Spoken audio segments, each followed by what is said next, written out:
chain operation. Purchasing and procurement.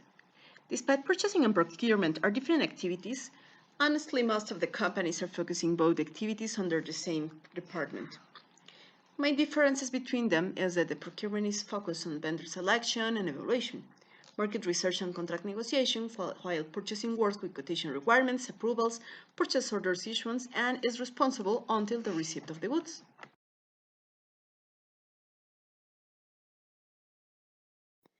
Corporations, in running their daily operations, require the acquisitions of goods and services, and this needs to be accomplished with efficiency, cost effectiveness, and meeting company objectives within set constraints.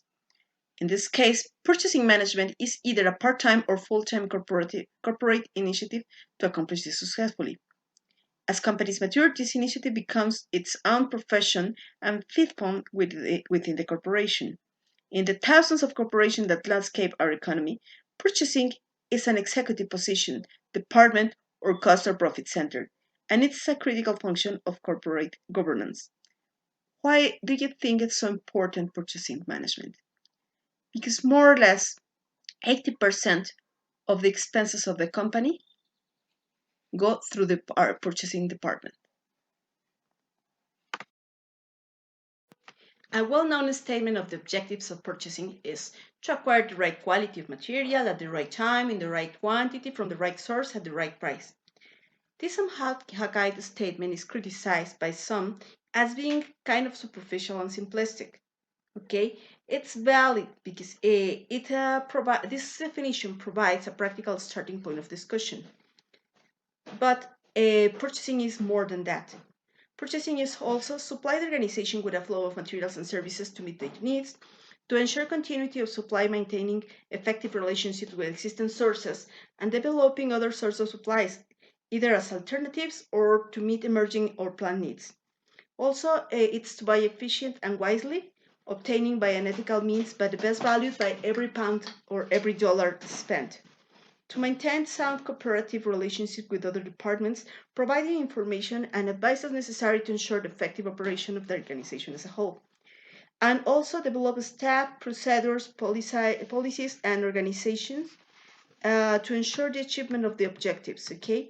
Also, there are some more specific objectives like select the best suppliers in the market, help to generate the effective development of new products, protect the company's cost structure, savings, all the money. Remember, 80% of the money in a company pass through purchasing. Also, we need to maintain the correct quality value balance, monitor supply market trends, what we call market intelligence, and to negotiate effectively in order to work with suppliers who will seek mutual benefit through economical and superior performance. And finally, to adopt environmentally responsible supply management. We can summarize the purchasing cycle in the main stages. First, the recognition of a need. Specification then, the make or buy decision, the source identification, the source selection, the contracts, the contract management, the receipt and possible inspection, the payment, and the fulfillment of the need. The idea of the purchasing cycle is often employed to indicate the main activities in which purchasing might be involved. The activities included in the cycle do not include all of those that a purchasing staff might be involved with. There are many activities such as, for example, negotiation, vendor rating, and source development that are not specifically included. It will be noticed that the early and late stages in the cycle may not necessarily involve specialist purchasing staff, the core purchasing contribution to the cycle being the items included in the central part of the list. A limitation of the cycle concept is that it does not recognize the strategic contribution made by the mother purchasing.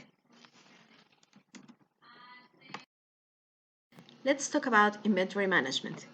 Inventory management is more than inventory control. In fact, it's a principle composed by three-step processes. First, developing inventory policy that is related to the targeted customer service levels that we are expecting.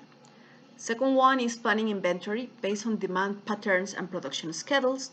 And third one is controlling inventory through systematic reviews, adjustments, transfers, cycle counting, etc. Well, remember, inventory is an asset. and it's held for current and future use for sale or distribution. It represents an underutilized resource, so it can end up being a financial burden for the company. Despite the risks associated with inventory, many companies want to keep inventory to meet anticipated customer demand and for not losing any sale opportunity. Of course, without inventory, it's difficult to make products available for customers when they need it. So inventory is considered a viable alternative for future production and procurement. However, inventory can also be problematic when it exceeds actual customer demand or it becomes obsolete. What is the difference between an excess and obsolete inventory? Well, the excess is when the amount of the inventory on hand exceeds 12 months projected customer demand, and it's obsolete when it has no forecast usage and little or no usage in the last 6 months. Okay, this is a wasting. This is one of the 7 wastes. You can find out about the 7 wastes in quality, because a lot of companies will sell it with a discounted price in the best of the cases, but also it's costing the storage space, and in some cases you have already paid some taxes because of this inventory. Considering the two contrasting phases of inventory, the careful policies, planning, and control are necessary to keep the right amount of inventory at the right place, essential for customer service, so that you can keep the cost of maintaining inventory at minimum. Let's do an example. Imagine you sell every month 1,000 beers. Your real cost per beer is $1, but you sell it into dollars. So your monthly sales is $2,000 investing $1,000. Considering that you already know that in 2021 you will sell 12,000 beers, what option is better for you and why? First one, buy 20,000 beers in January. Second option, buy 6,000 beers in January and 6,000 beers in July, or buy 1,000 beers every month. Think about it. Now we have the solution. If you buy 12,000 beers in January, you will be investing $12,000, and your sale is $24,000 in a year, so you will make at the end of the year $12,000, right? 1,000 per month. The second option, if you buy 6,000 beers in January and 6,000 beers in July, you will be investing $6,000 in January. Okay, you will be selling 1,000 every month. Yes. So you will make $6,000 at the end of June, right? But you also recovered your $6,000 that you invested initially, so you reinvest them in July, and then everything is gonna be like an earning, right? So you will be making in the second part of the year $12,000 because all the sales will be totally earning. So if you invest $6,000, you will be making $18,000. But what happens if you buy 1,000 beers every month? You will be investing 1,000 in January and you will be selling 2,000, so you will recover 1,000 and you will earn 1,000. So you reinvest the same $1,000 in February and you will make another $1,000, right? But since you are reinvesting, in fact, in February you are making $2,000, okay? And in March you are reinvesting the first $1,000 and you are making other $2,000. That's why your total earning after the year will be $23,000. Let's talk about the types of inventory. In terms of production transformation processes, inventory can take a variety of forms. These forms are generally classified into raw materials, parts and components, work in process or WIP, finished goods and supplies. Okay, what is the raw material? The raw materials are virgin physical resources or items that are purchased from external organizations or that are extracted from natural sources, such as mines to be used for making parts or components or products. Some examples may include steel or iron for the nuts and bolts, plastic for the automobile dashboard, glass for windows, wheat for bread, aluminum for a bucket, rubber for a ties, etc. etc. Parts and components are the major ingredients that will make up a finished product and make it function properly. Examples include battery and engine for the automobile, a hard drive for a PC, a dust bag for a vacuum cleaner, a knob for a desk drawer, etc. The working process, or WIP, refers to the items that are still in the manufacturing process and are awaiting to be processed within the supply chain. It often plays the role of the coupling inventory that we just discussed in previous slide. Then we have the finished goods that are completed items that are ready for sale or distribution. In other words, are the ones that do not require any more of the transformation process. It's ready to ship. And finally, we have the supplies that are items that need to go engage in the production process, but do not comprise the finished product. What is that? Some materials for maintenance, for example, for repairing, for operating, that is called MRO, maintenance, repair, operating, supplies, as well as pencils, pens, paper needed for drawing the blueprint of a newly designed automobile, light bulbs that allow the worker to get engaged in the process of producing an automobile engine, or inside a dark manufacturing plant. Okay, it's everything that we need to produce, but it's not necessarily part of the finished good. Types of inventory. The main purpose of the inventory is to provide the company with the necessary materials for its continual and regular development. That is that the inventory has a vital role for consistent and current operation within the production process, and in this way face the demand. Some people are primarily concerned with cost and finances, and they will answer that the inventory is money, an asset, or cash in the form of material. Inventories, of course, have value, particularly in buying or selling businesses, and their value is always shown on the asset side of the balance sheet. According to the functions and needs of the company, where there are a very wide variety of inventories, but this time we will talk about only 9 of them. First one, perpetual inventory, is the one that is kept in continuous agreement with the stocks in the warehouse by means of a detailed record that can also serve as an auxiliary measure, where the amounts in unitary units and the physical quantities are kept. At short intervals, inventory is taken from the different sections of the warehouse, and quantities or amounts or both are adjusted when necessary, according to the physical account.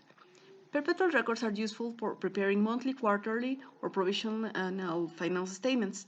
The perpetual systems offer a high degree of control because inventory records are always up to the date. This is also called cyclical count. Then the second one is intermittent inventory, that it's carried out several times in a year and is resorted to for various reasons, but it's not entered in the accounting or in the permanent stock inventory, which is trying to partially supply. I would not advise to use this intermittent inventory because if you don't have records of everything, you will lose control. Then we have the final inventory. Very easy. It's the one that is carried out generally at the end of a period. It could be a quarter or a financial year, and serves to determine a new financial situation in that sense, after carrying out all the commercial operations of the period. And then, of course, the initial inventory corresponds to the one carried out at the beginning of the operations. It could be for a period or from the very beginning of the operations of a company. Then we have the physical inventory, that it's the actual inventory. It's to count, weight, or measure and write down each and every one of the different classes of goods, which are in existence on the date of the inventory, and evaluate each item. It's done as detailed and a valid list of stocks. Then we have the inventory in transit, that is the one that is for supporting operations, right? It links the company with suppliers and the customers respectively. They exist because the material has to be moved from one place to another. So while the inventory is on the way, you cannot use it in the plant, or the customer cannot use it either, but exists for transportation time only.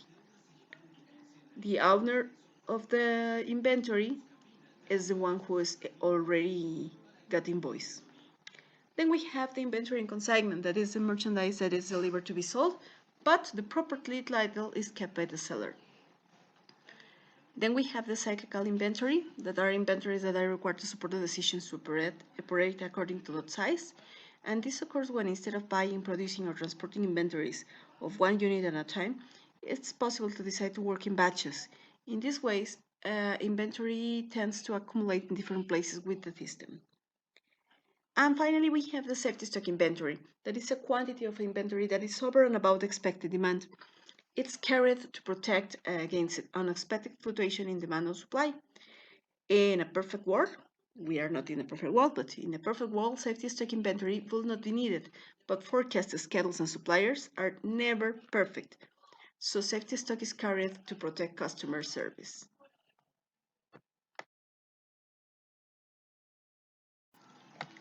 The ABC inventory analysis is more used in the companies, and it classifies items or SKUs into three categories, A, B, or C items, according to the total annual dollar usage. Okay, some of the criteria that we have to use to classify ABC would be the annual dollar volume of transactions for an item, the unit cost or the price, the scarcity of materials used in producing an item, also the availability of resources, the manpower, the facilities that you need to produce an item, also the lead time, the storage requirements, for example, if they need a refrigeration or something special, special handling. Also, if we have pilferage or shrinkage risk or shelf life, if they have like an expiration date, for example. Also, the cost of running out of the stock and engineering design volatility.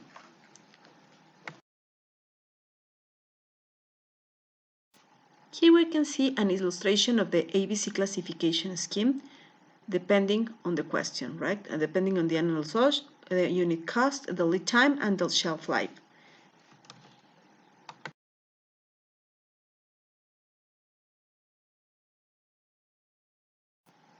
In the second example, we can see that this table is summarizing the degree of control and planning associated with the ABC inventory classification scheme.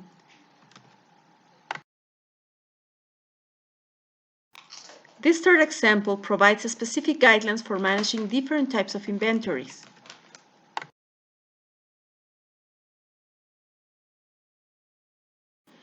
In this last example, we can see that because of a shortage or unavailability of higher dollar usage or fast-moving items, we can have a greater adverse impact on the customer service level.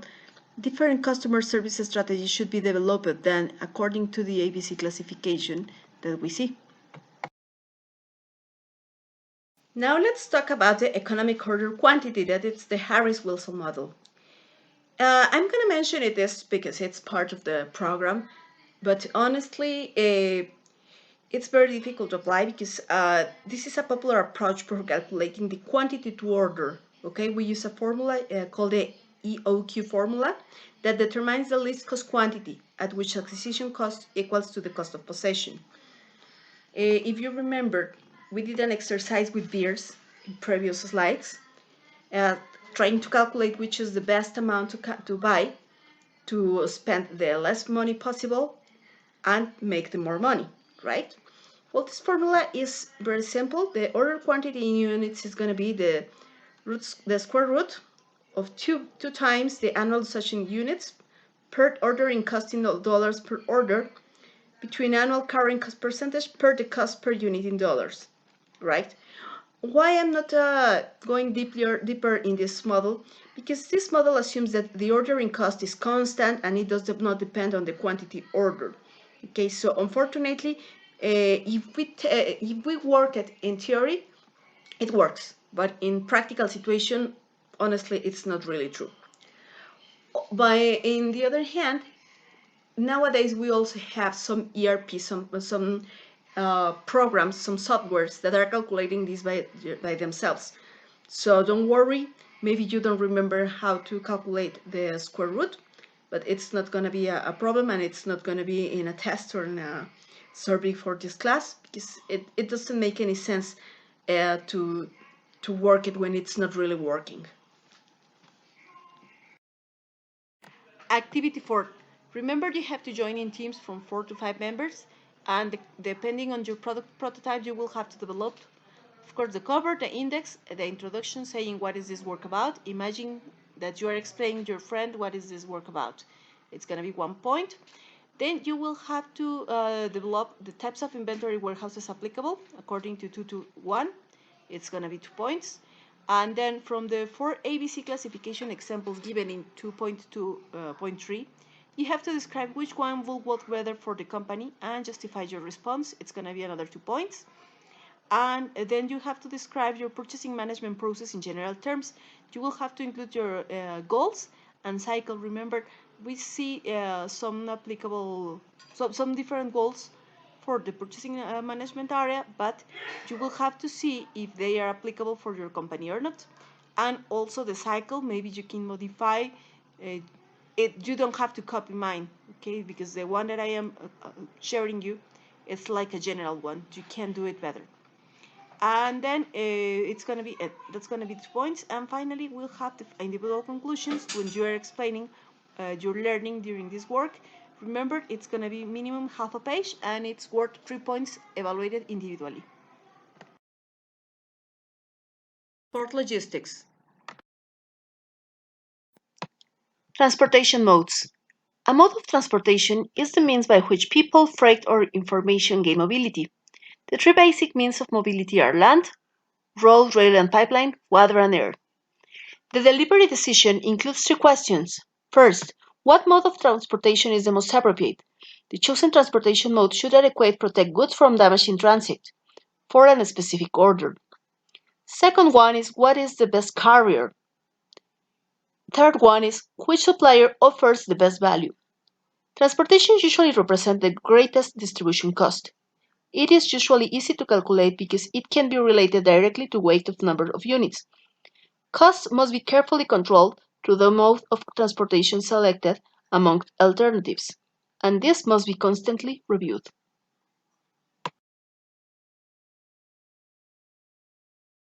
Talking about transportation by land, we usually have three options: road, rail, or pipelines.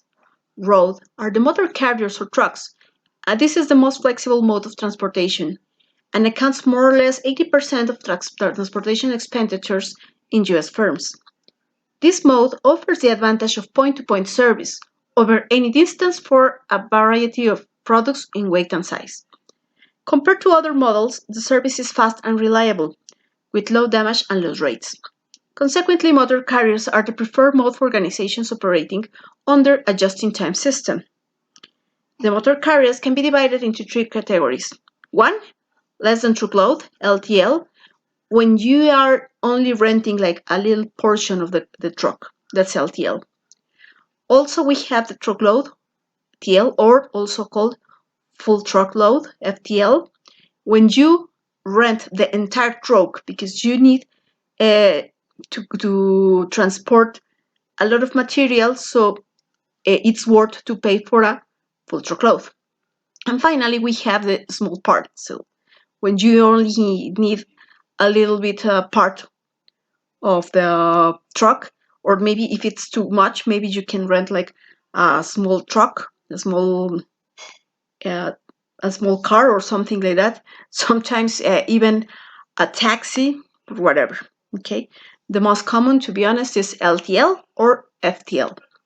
Okay, so the cost by hundredweight in LTL is generally higher compared to TL shipments, even if it's the same distance. Okay, so it will depend on what you are bringing and how percentage of the truck you are using, if it's worth to pay for a FTL or an LTL. Next one is rail. Rail carriers once dominated the transportation sector, but their share of the transportation market has been declined since World War II. Okay, rail carriers are relatively inflexible. They are slow and have higher loss and damage rate compared to motor carriers. However, it has the advantage of lower variable operating cost, which make it attractive for hauling large tonnage over long distances. For example, if you see Nissan is using rail because they are transporting cars, right? So it's cheaper for them to transport it by rail. and honestly, it's not very urgent to deliver a car. That's why they use rail. And finally, we have the pipelines. Remember, if you use a pipeline, it's only for transporting either liquid or gaseous state. Okay, so the use of this mode of transport is quite limited. However, once the initial investment in the pipeline is recovered, the variable cost of operations are relatively low. Transportation by air. Of course, it implies that you have to use uh, airplane for transporting goods. The primary advantage of air freight is speed, because it's costly and also must be combined with trucks to provide door-to-door service. Consequently, products best suited for this mode are of high value, but or extremely perishable. Although air freight volume has increased over the past 2 decades, most shippers still regard this mode as premium emergency service.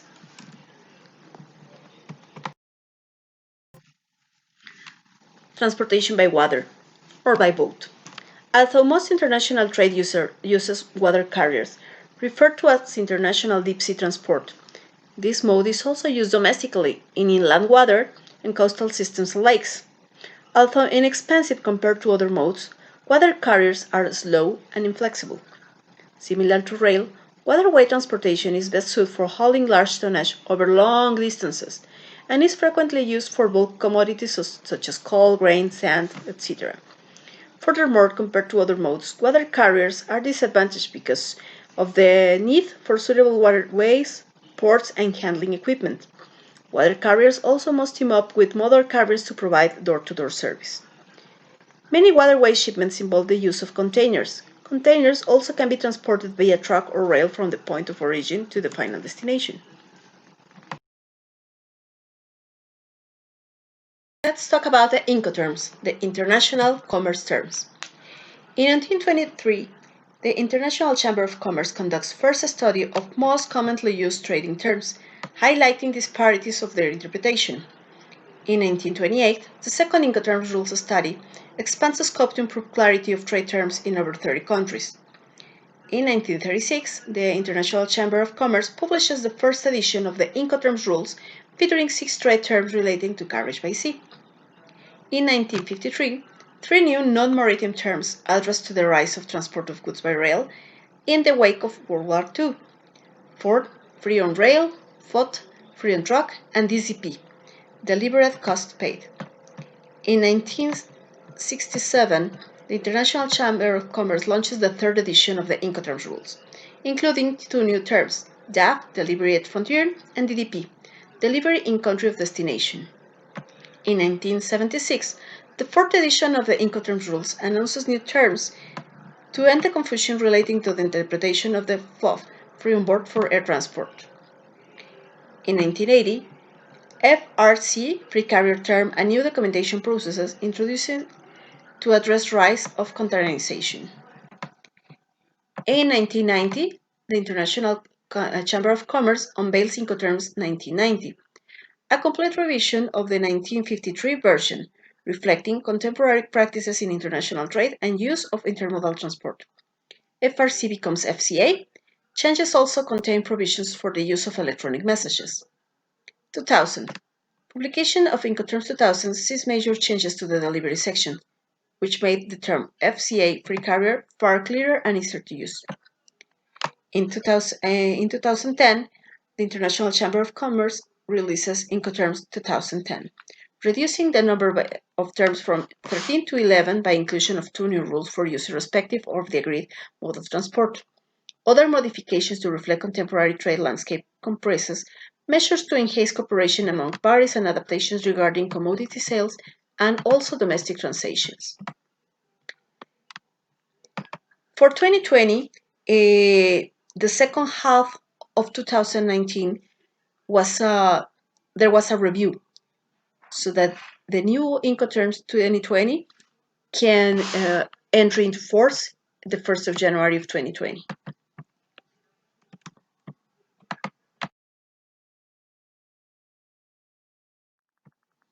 Let's now talk about Incoterms 2020. and about the point of delivery and the transfer of the risk. As you can see in the graphic, it's divided into colors, blue and pink. The blue are the obligations of the seller and the yellow ones are the buyer's obligation. Where you see the admiration mark, it's the transfer of the risk. It means, for example, in the first case, EXW or XWorks, the seller has agreed to the buyer to deliver the material in their own factory. So the buyer has to make sure of picking up the material in the seller's facilities and bring them to the facilities where they need it.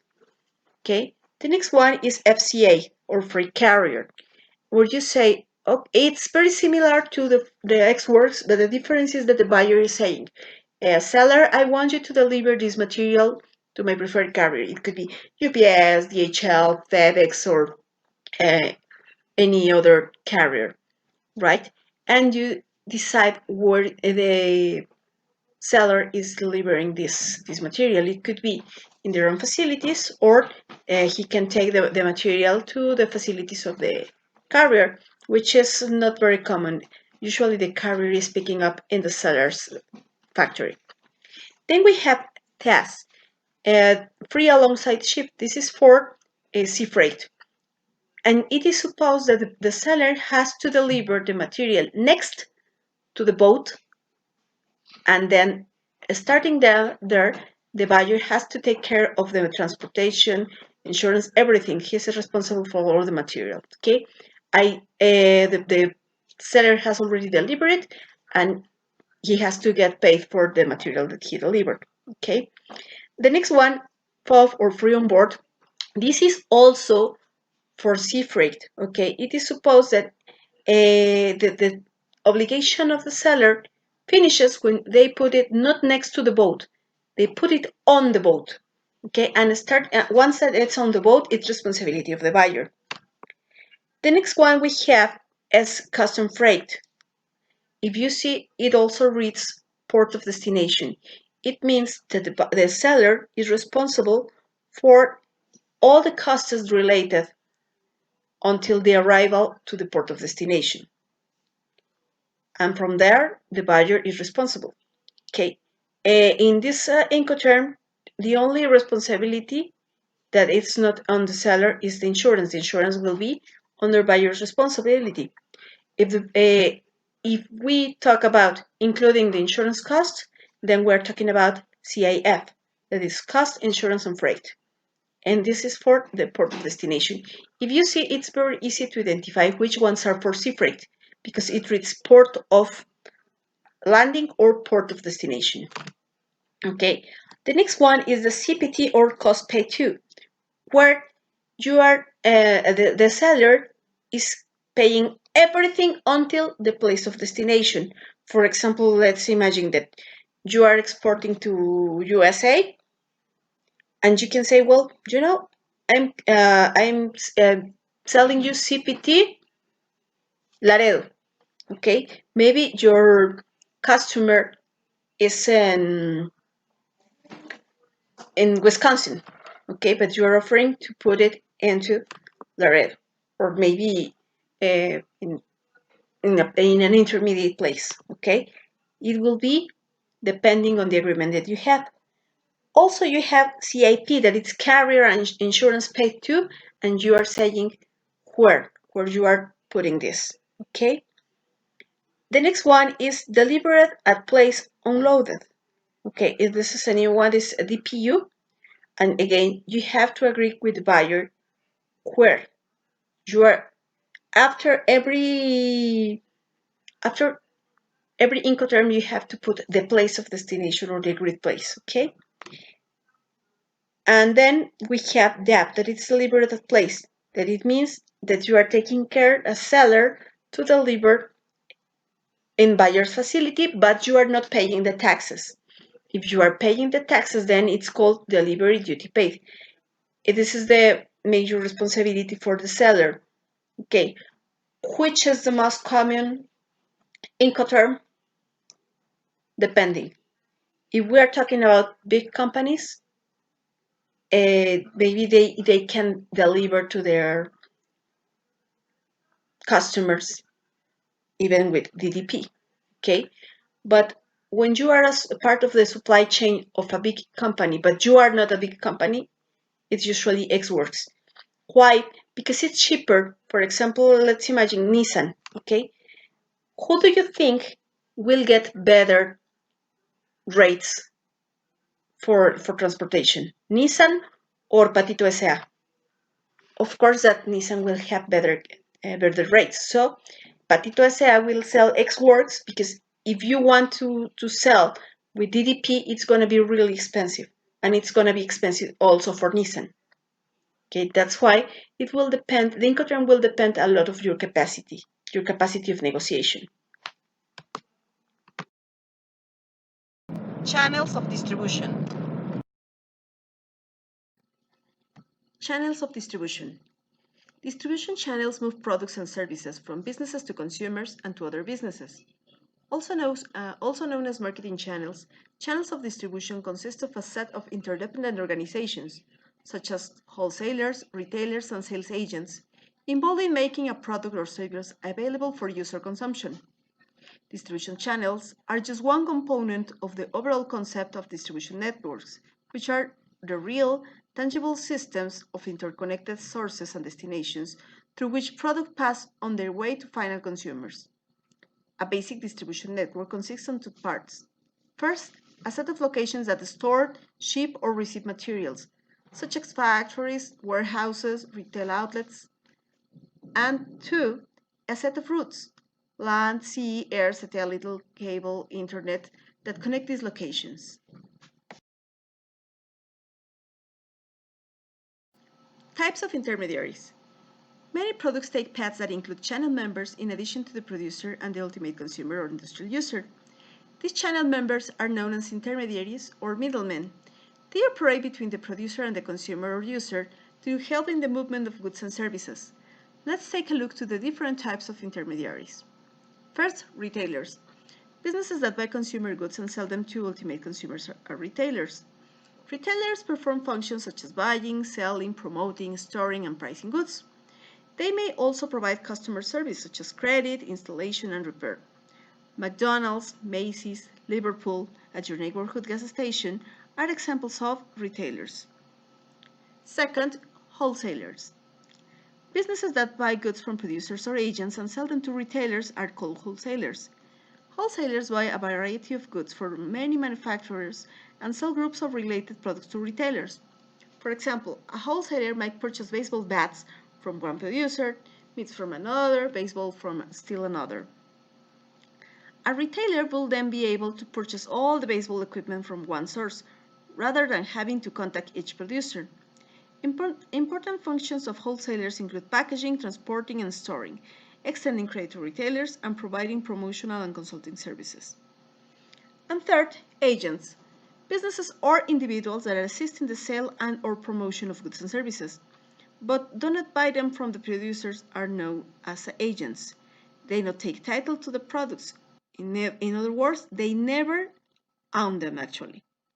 Instead, their job is to sell and promote a producer's goods and services. Agents usually handle a limited number of non-competing products.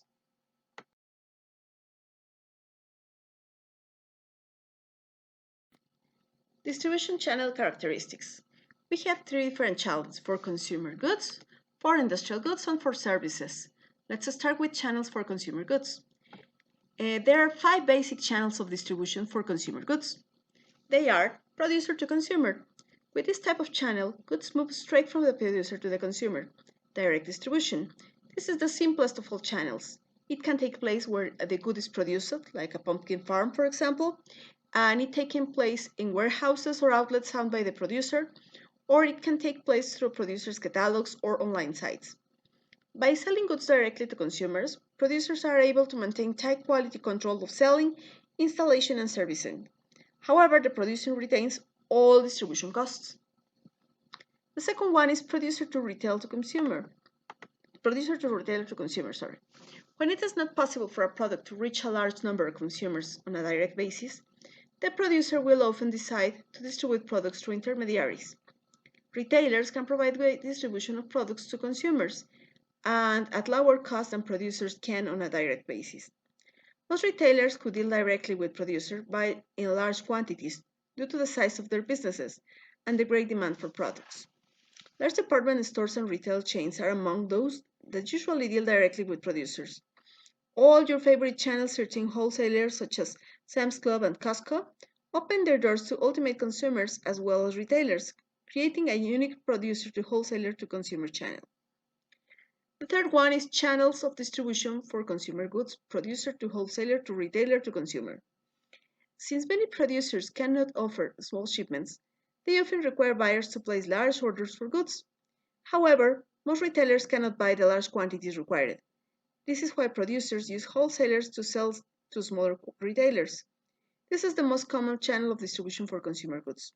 Wholesalers buy large quantities from producers and divide them into smaller units for sale to retailers. The wholesaler is able to provide the retailer with a variety of products from which to choose.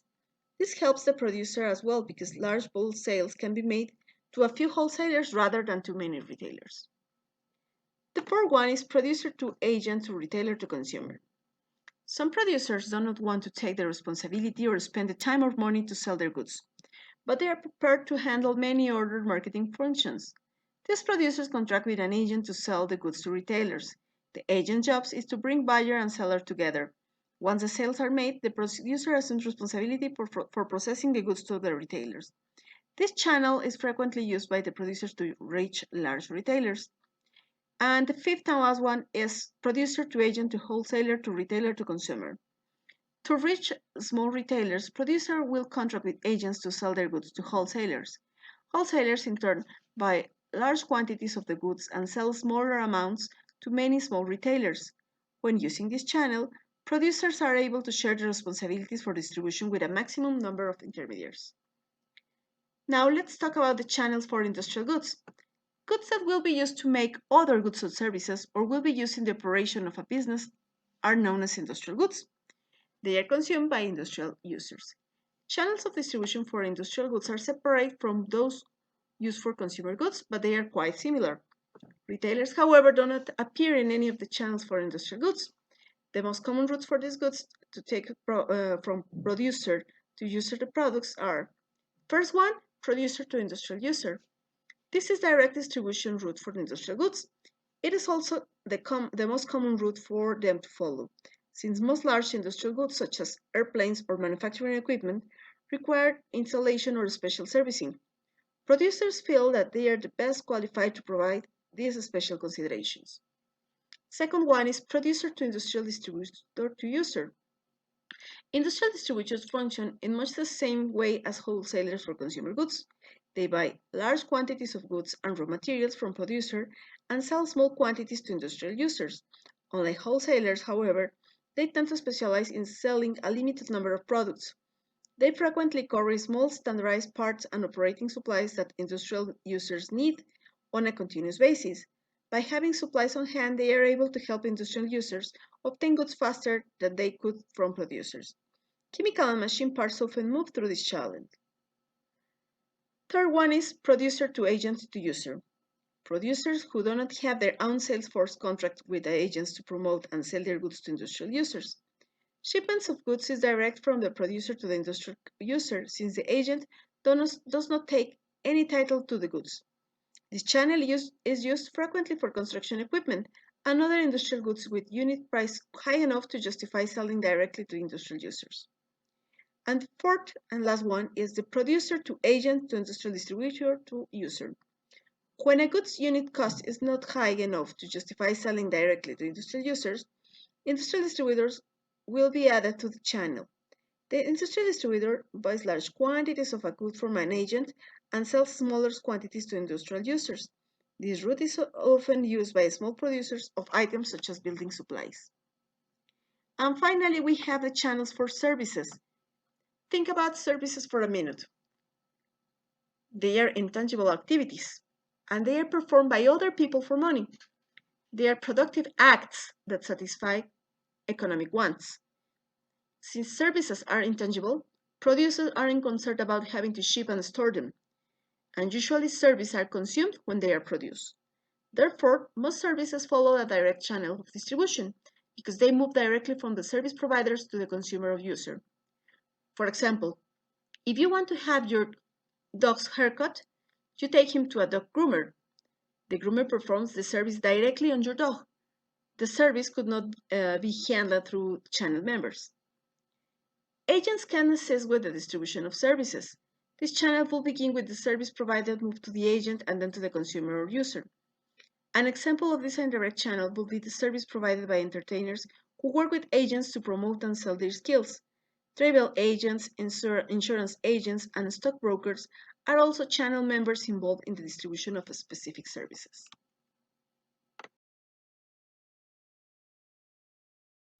Short and long distribution channels. Short distribution channel relies on an intermediary. Whether a retailer or a distributor, this intermediary in the distribution channel is positioned between the producer and the end consumer. Uh, a short distribution channel usually involves few intermediaries. For example, business market products, service firms, haircut manicures, and dental clinics all operate through short channels. In the other side, the long distribution channel is a long circuit, and it always relies on a complementary step, a wholesaler, a central purchasing office. This means that there are at least two intermediaries between the producer and the consumer. Distribution channel selection. In order to select the appropriate channel of distribution, we have to look at our objectives. Channel objectives will necessarily differ from one company to another, but there are a number of general points that are likely to be relevant to most companies. This should be normally considered by a company in the course of its distribution planning process to ensure that the most appropriate channel structure is developed. The key points that should be addressed are: first, to make the product readily available to the market consumers at which it is aimed. Perhaps the most important factor here is to ensure that the product is represented in the right buying environment for customers. For a consumer product, this might be, for example, retail store and internet. Having identified the correct marketplace of the goods, the company must make certain that the appropriate physical distribution channels are selected to achieve this objective. And second is to enhance the prospect of sales being made. This may be the responsibility of either the sales team or logistics team. It can be achieved in a number of ways. The most appropriate factors for each product or type of retail outlet will be reflected in the choice of a channel. For example, the general aims of the Liberty Shop stores might be to get good positions and display in the store, and gain the active support of the retail salesperson, if this is relevant. The product should be visible, accessible, and attractively displayed. In this instance, channel choice might be affected by the following requirements. Does the deliverer arrange the merchandise in the shop? Are special displays used? Does the product needs to be installed, demonstrated, or explained? Is there a special promotion on the product? The third one is to achieve cooperation with regard to any relevant distribution factors. These factors may be from the supplier's or the receiver's point of view and include minimum order sizes, unit load types, product handling characteristics, materials handling aids, delivery access, for example, the size of a vehicle, and delivery constraints, amongst others. The next one is to achieve a given level of service. Once again, from both the suppliers and the customer's viewpoints, a specified level of service should be established, measured, and maintained. The customer normally sees this as crucial. Relative performance in achieving service level requirements is often used to compare suppliers and may be the basis for subsequent buying decisions. To minimize logistics and total costs. As always, cost is very important in any company, as it's reflected in the final price of the product. The selected channel will reflect a certain cost, and this cost must be assessed in relation to the type of product offered and the level of service required. Finally, we need to receive fast and accurate feedback of information. A good flow of relevant information is essential for the provision and maintenance of an efficient distribution service. It might include sales trends, inventory levels, damage reports, service levels, monitorings, and EPOS, that is electronic points of sales, information shared with suppliers.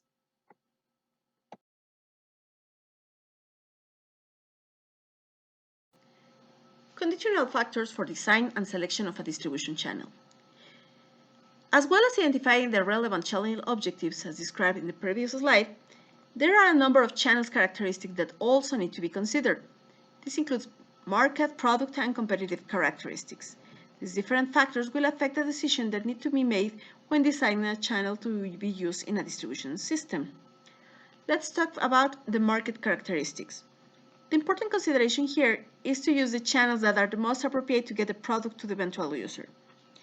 The size, spread, and density of the market is important. If a market is very large, that is widely spread from a geographical point of view, then it's usual to use long channels. A long channel is one where there are several different storage points and a number of different movements for the product, and it is transferred from the point of production to the final customer. Where a market has only a very few buyers in a limited geographical area, then we can use a short channel. Now, let's talk about the product characteristics. The importance of the product itself when determining channel choice should be not underestimated. This is because the product may well impose constraints on the number of channels that can be considered. For example, high-value items are more likely to be sold directly by a short channel because the high gross profit margins can more easily cover the higher sales and distribution costs that are usual from short channels. In addition, the security aspects of highly priced items, for example, jewelry, watches, make a short channel much more attractive because there is less opportunity for loss and theft than a long channel. Short channels are also reduce the requirement for carrying inventory of high-value goods and the associated poor use of working capital. Now, talking about complex products, they often require direct selling because an intermediary may not be able to explain how the product works to potential customers. The other one is new products may have to be distributed by a third-party channel because final demand is unknown, and supply channels need to be very flexible to respond both high and low demand levels. Existing unaccount operations may find it difficult to deal effectively with the vagaries of a new product demand because we have no information about it yet. Other one is time-sensitive products. They need a fast or short channel for shelf life reasons in the case of food products such as bread, cakes, etc., and relevance in the case of newspapers and tender documents. Products with a handling constraint may require a special physical distribution channel. For example, frozen food, china, and glass, hanging garments, and hazardous chemicals. Okay. Now we have talked about the product. Let's talk about the competitive characteristics. The competitive characteristics that need to be considered concern the activities of any competitors selling a similar products. Typical decisions are whether to sell the product alongside the similar products or whether to try for different exclusive outlets for the product in order to avoid the competition and risk of substitution. It may well be that the consumer preference for a wide choice necessitates the same outlets being supplied. Good examples include confectionery and most grocery items. Of particular significance is the service level being provided by the competition. It's essential that channel selection is undertaken with a view to ensure that the level of service can be begin as good or better than our competitors. This may well be the main area for competitive advantage, especially for those products where it's difficult to differentiate on quality and price. Finally, we have to analyze the company's resources. Okay, it's our final analysis that it's often the size and financial strength of the company. This is the most important in determining channel strategy. Only a very large and cash-rich company can afford to set up a distribution structure that includes all of its own storage and transport facilities. A company may like to do it because it feels that it gives greater control and that it can allow the company to provide more easily the service it thinks the customer requires. However, smaller and less financially secure companies may have to use intermediate or third-party organizations to perform the distribution function because they don't have the financial resources to allow them to run their own distribution operations.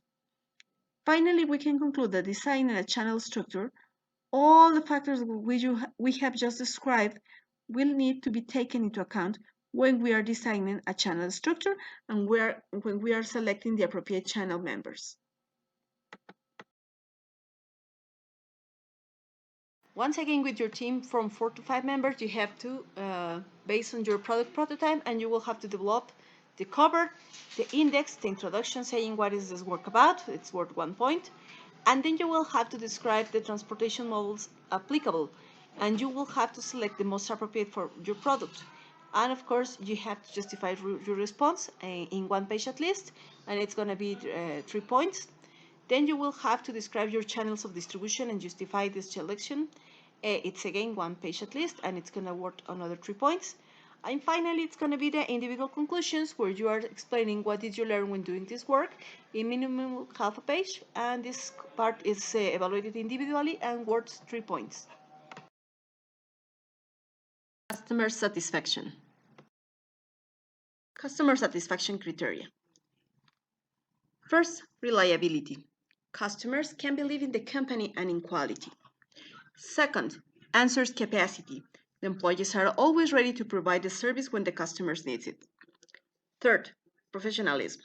Employees have the skills and the knowledge necessary to correctly and accurately provide the services requested by customers. Fourth, accessibility. Customers can easily contact the company. Fifth, courtesy. All company personnel treat clients with care, respect, and consideration. Sixth, communication. The company maintains an open and sincere communication flow in both directions with the customers. Seventh, credibility. Interactions and conversations, all the staff projects an image of trust, faith, and honesty. Eighth, safety. The company cares and ensures that the customers are kept out of any type of damage, risk, or doubt. Ninth, knowledge and understanding of the client. The company maintains mechanisms that allow it to know precisely the needs, desires, and expectations of any customer, their changing the trends, and their problems and aspirations. And finally, tangible elements. The company takes care that the physical evidence of the service always project a quality image.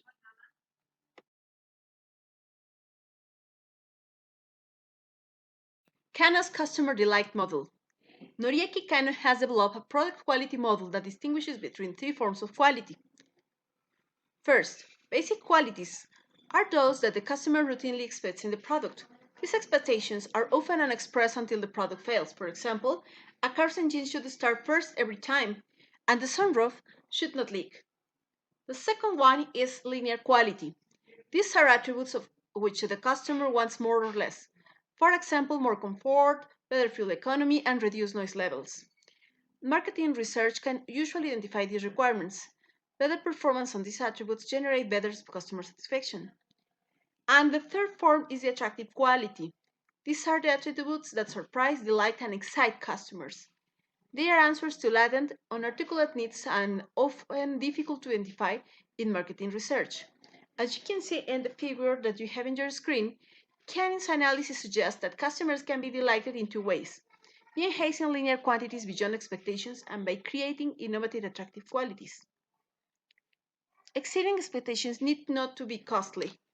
For example, a sales representative could do a number of simple things for a customer, such as, for example, volunteer to collect and replace faulty product rather than issuing a credit note and waiting for the normal call cycle to schedule a call on the customer, or offer better and lower cost solutions, even though that might reduce profit margin, and provide information about the customer served market. A packaging company, for example, might alert a fast-moving consumer goods manufacturer customer to competitive initiatives in their served markets. Some efforts to delight customers can go wrong. For example, sooner is not necessarily better. If a retail store customer has requested the delivery between 1 and 3 p.m. and the driver arrives an hour early, the truck may clog up goods in wards and interfere with a carefully scheduled unload plan.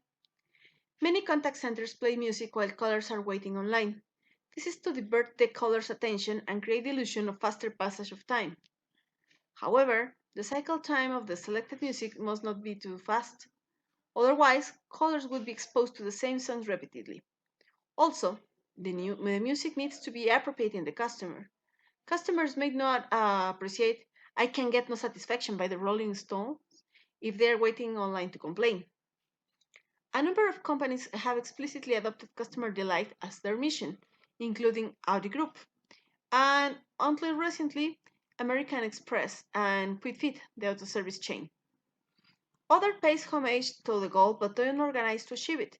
In the service industries, customer delight requires frontline employees to be trained, empowered, and rewarded for doing what it takes to delight customers. It's in the interaction with customers that contact employees have the opportunity to understand and exceed their expectations. The service quality attributes of empathy and responsiveness are on show when employees successfully delight customers. Companies sometimes complain that investing in customer delight is unproductive. As noted earlier, expectation generally increases as competitors strive to offer better value to customers. Over time, as customers experience delight, their expectations change. What was exceptional becomes the norm. In Canos terms, what used to be an attractive attribute becomes a linear or basic attribute. It no longer delights. Delight decays into normal expectation, and companies have to look for new ways to pleasantly surprise customers. In a competitive environment, it makes little sense to resist the quest for customer delight if competitors will simply drive up expectations anyway. Kelly's repertory grid. The success of new products and services relies on meeting customer needs, but it's very difficult to identify hidden needs since customers have difficulty articulating them or do not recognize them at all. A number of methods have been applied to help identify hidden needs, including ethnography, empathic design, and leader user innovation. The repertory grid technique is a method adopted from the psychology that has been used in new product development to help uncover customer hidden needs. The grid technique was developed by George Kelly within the theory of personal constructs. In the past, it has had main applications in the field of psychology, but over the time, its use has spread to many fields, including education, training, career guidance, tourism, marketing, and business management. For Kelly, the events in which people find themselves and their behaviors must be understood in terms of personal constructs and explanation of how the world unfolds.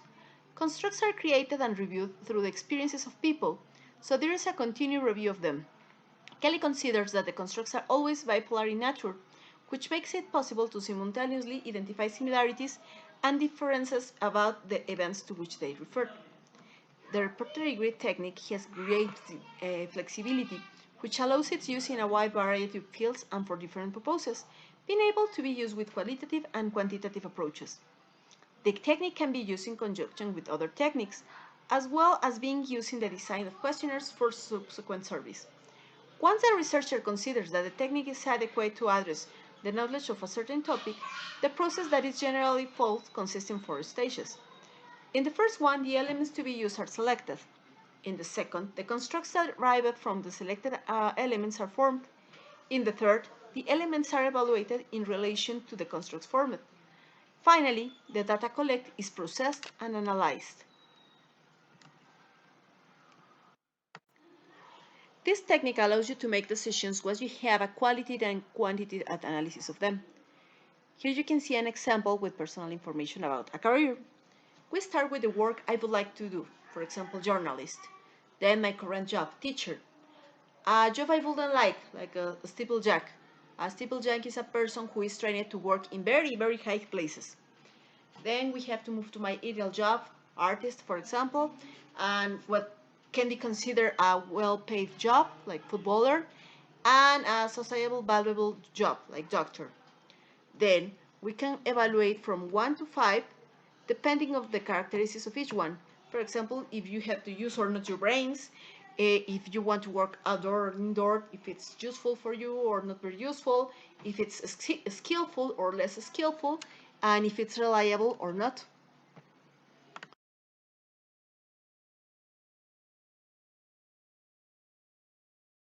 Activity 6. With your team from 4 to 5 members and your prototype, you will have to develop the cover, the index, then the introduction. You know, what is this work about? It's worth 1 point. Then you will have to explain the importance of customer satisfaction for your company in 1 page at least. And then you will have to create your customer satisfaction evaluation criteria. You can use the models that we saw during the class, or you can look for a most recent one. Remember that every time, every day, there are some new information that you can apply. And if you find something that you feel fits better to your company, you are free to use it. Okay, it's going to be 3 points more. And finally, the individual conclusions, with you explaining what did you learn when doing this work in minimum half a page. And it's going to be 3 points evaluated individually.